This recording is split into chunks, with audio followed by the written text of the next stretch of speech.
नमस्कार दोस्तों, supreme court ने अपने 26 साल पुराने फैसले को पलटते हुए कहा कि कोई भी एमपी एमएलए अगर घूस लेता है पार्लियामेंट के अंदर या विधानसभा के अंदर तो उसके ऊपर केस चलेगा, उसके ऊपर सजा होगी। पहले हम ये समझते हैं क्या हुआ। सुप्रीम कोर्ट के 7 जजों की बेंच ने एमपीज और एमएलए को ये पावर मिला हुआ था कि वो पार्लियामेंट या विधानसभा के अंदर किसी भी तरह का पैसा वसूल लेकर घूस लेकर के कि दूसरे पार्टी पे वोट दे सकता है। तो इसको इस चीज की आजादी मिली हुई थी, इम्यूनिटी मिली हुई थी। इसके खिलाफ किसी भी तरह कोई एक्शन नहीं होता। ये पावर जो उन लोग को जो है कॉन्स्टिट्यूशन की आर्टिकल 195(2) और आर्टिकल 194(2) के तहत मिला हुआ है।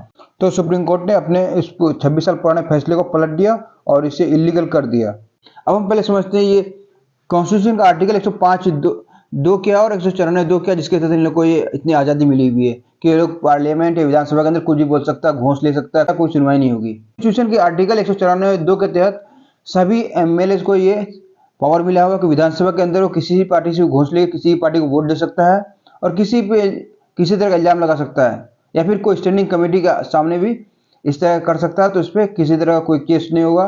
कोई भी कोर्ट में चले जाए, वो चाहे सुप्रीम कोर्ट में, हाई कोर्ट, किसी भी कोर्ट में इसके खिलाफ कोई सुनवाई नहीं होगी। क्योंकि इन लोग को जो है कॉन्स्टिट्यूशन के आर्टिकल 194(2) के तहत इतना पावर मिला हुआ इन लोग को। यही चीज कॉन्स्टिट्यूशन के आर्टिकल 105(2) के तहत एमपीज को पावर मिला हुआ पार्लियामेंट के अंदर कि वो लोग भी पार्लियामेंट के अंदर सेम एक्टिविटी कर सकता है। हर चीज आजादी उन लोग को है, उन लोग कोई रोक टोक नहीं है।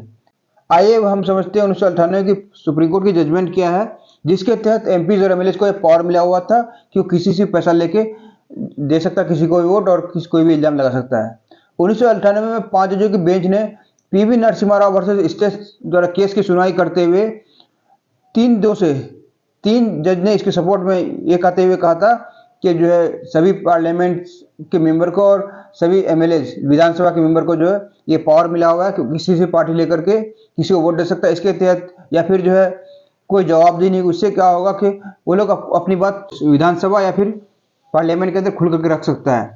तो इसलिए इन लोग को ये पावर दिया था कि उन लोग के ऊपर किसी तरह केस नहीं होगा। इससे वो लोग फ्री हैंड अपनी ओपिनियन रख सकता है।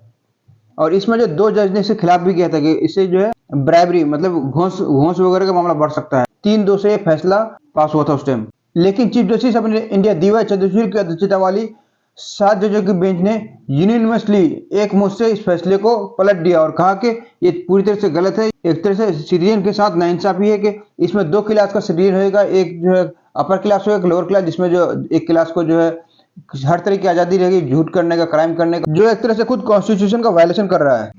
अब हम समझते हैं मामला सुप्रीम कोर्ट में गया कैसे। 2012 के राज्यसभा इलेक्शन में झारखंड मुक्ति मोर्चा के एमएलए जो सीता सोरेन, उस पर इल्जाम लगा था कि वो पैसा लेकर के किसी दूसरे पार्टी कैंडिडेट को वोट दिए, जिसके बाद जो है सीबीआई ने उसके खिलाफ जो है झारखंड हाईकोर्ट में केस लेके गया। वहां पे जो है सीता सोरेन ने कहा कि इसके खिलाफ ये कोर्ट केस जो आया है तो इसको खत्म किया जाए, क्योंकि इसके कॉन्स्टिट्यूशन के आर्टिकल 109 के तहत पावर मिला हुआ है। तब जो है झारखंड हाईकोर्ट ने इसके जो है मामला को खत्म करने का जो पिटिशन डाला सीता सोरेन का, उसको कैंसिल कर दिया, जिसके बाद जो इसके ऊपर सीबीआई जांच चालू हो गया। इससे खिलाफ जो सीता सोरेन ने सुप्रीम कोर्ट में मामला किया, सुप्रीम कोर्ट में अपील किया इसके खिलाफ, और फिर सुप्रीम कोर्ट में इसके खिलाफ सुनवाई चालू हुआ और फिर उसके खिलाफ जो सुनवाई चालू होती तब अभी जाकर के अब जाकर के इस मामले पे अभी फैसला आया है। तो सुप्रीम कोर्ट ने एक बहुत बड़ा ऐतिहासिक फैसला लिया है